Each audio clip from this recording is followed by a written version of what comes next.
One-foot-flipper. Hi, Paige here, the 1-foot flipper, and well, my family's been shopping on Temu again. And you know why? Because Temu gives free shipping and free returns for 90 days. I don't give free returns in my store for 1 day. I don't know how they afford to do it. Look at some of this stuff we just got. I got an on-air neon sign. That's going to get a permanent home in my bar filming area in the basement. $16.47. My daughter is going nuts for this beautiful cat eating ramen neon sign. $15.99.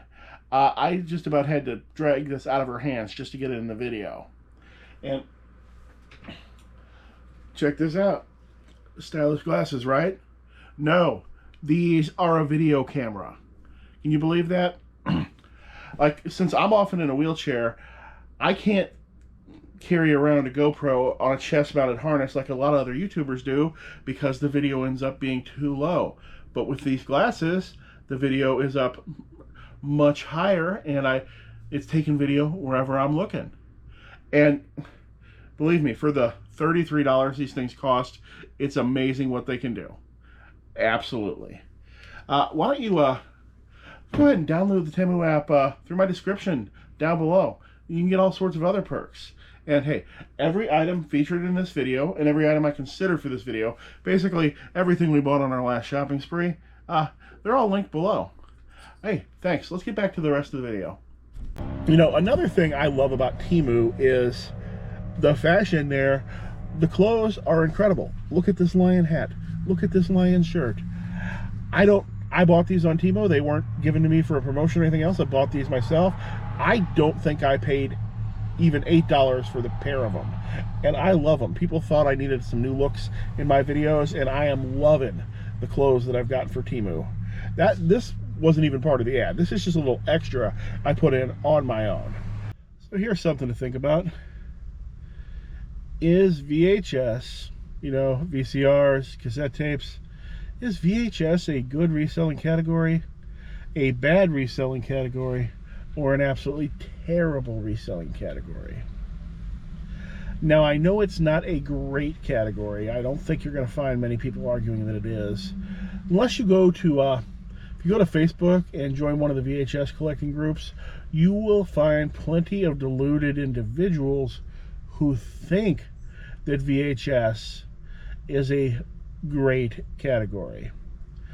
You've got people in those groups who are still getting tapes graded when that bubble already sort of burst. You've got people in those groups who are attempting to open brick and mortar VHS stores. You've got people in those groups who believe that they still make VCRs just because there are still, on the Walmart website from third-party sellers, there are still new VCRs.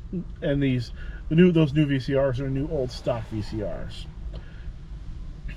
At the same time, there's people who still think that they produce blank tapes.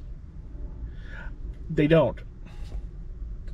There is a massive amount of new old stock blank tapes out there. There are a couple of sellers on Alibaba who supposedly manufacture blanks, but chances are they just have unbranded new old stock. One of them does show a picture of some production equipment, but it's very antiquated, and I can't imagine how long it would take to produce their minimum 1,000 order of VHS tapes on that piece of equipment they showed, which was kind of like a generic one at a time tape winding system that would let you take the big spool of magnetic tape and take out, you know, the amount you wanted onto the cassette. That would be ridiculous. I don't think anywhere, as far as I know, has a real full-scale automated full-scale production system set up for either blank tapes. Definitely not for VCRs. Now, one thing, VCRs are going to keep going up in value because they're never going to make them again. A modern VCR is too complicated to make in the small numbers that a new one would sell at. It's not like a record player. You know, you could build a modern record player by yourself in your basement with no education, with just some reading of the principles behind it and ordering an electric motor and some various parts. You could build a brand new record player. I don't think you could build a new VCR right now without at least cannibalizing an old one if you wanted to.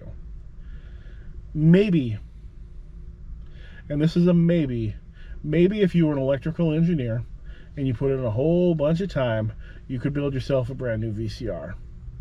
And note that would include, you'd have to either copy an existing circuit board design and have that produced, which isn't cheap, although it'd probably be cheaper than designing a new design. But then you'd also have to copy a design and hope you can get every part for it. Pretty sure you can copy the designs once they're past a certain age, then you can clone them. Either way, a new VCR realistically would be $1,000. Nobody's going to pay $1,000 for a new VCR.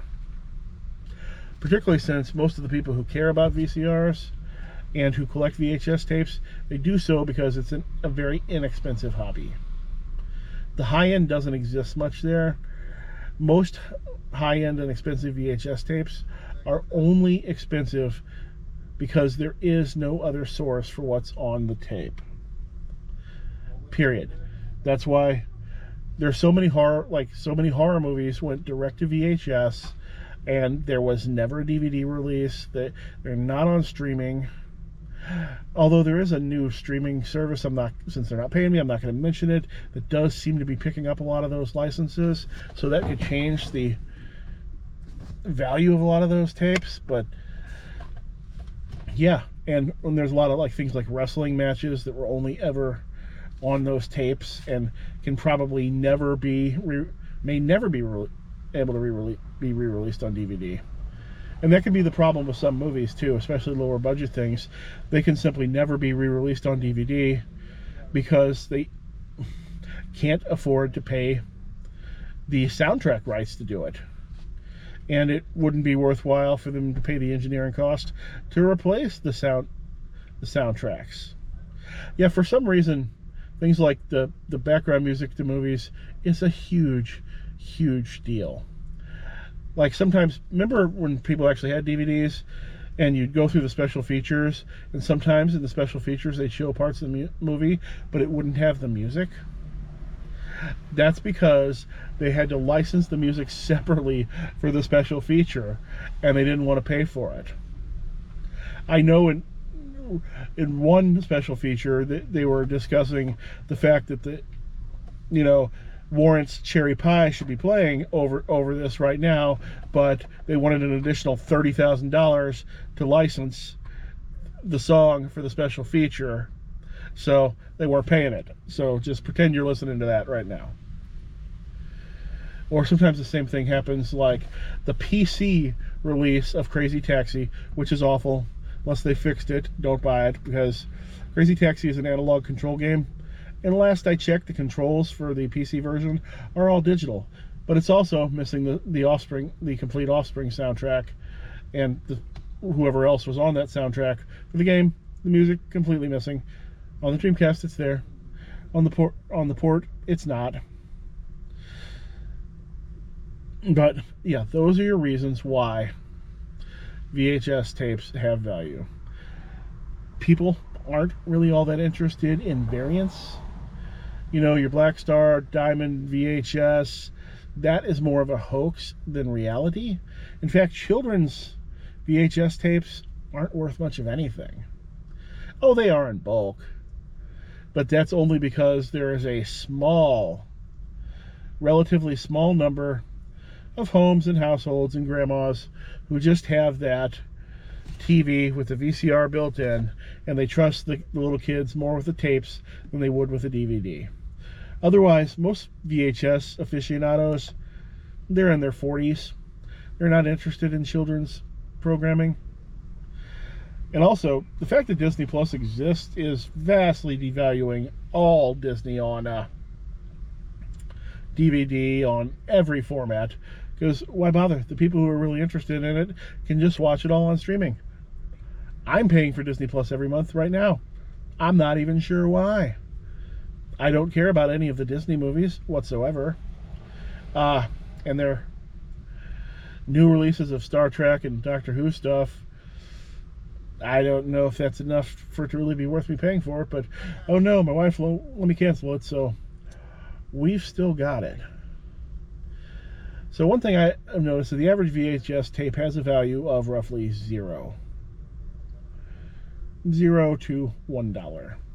This can be borne out by the fact that these shelves in any thrift stores who will still take them are full of them, and they're not seemingly moving at any price. I watched a famous YouTuber recently on stream attempting to sell VHS tapes on whatnot, and they just weren't selling. Not brand new sealed, not open. I mean, you know, there were lots of 3 brand new sealed movies not selling for $1. Things like that. Just the value's not there, and the number of people with working VCRs is going to continue to go down every year. Your VCRs are still going to continue to be your pickups. However, every VCR out there that I know of has rubber belts. Maybe a few of them have nylon belts. I'm not sure. But those rubber belts are all disintegrating year by year, whether or not the units are even getting used. So you're going to have to learn how to replace those belts if you want to resell those things. Otherwise, all the units are going to be broken. All right. If you know anybody who likes VCRs, tell them about this channel. Thanks, and hope to see you again soon. See, that's One Foot Flipper's nonsense video.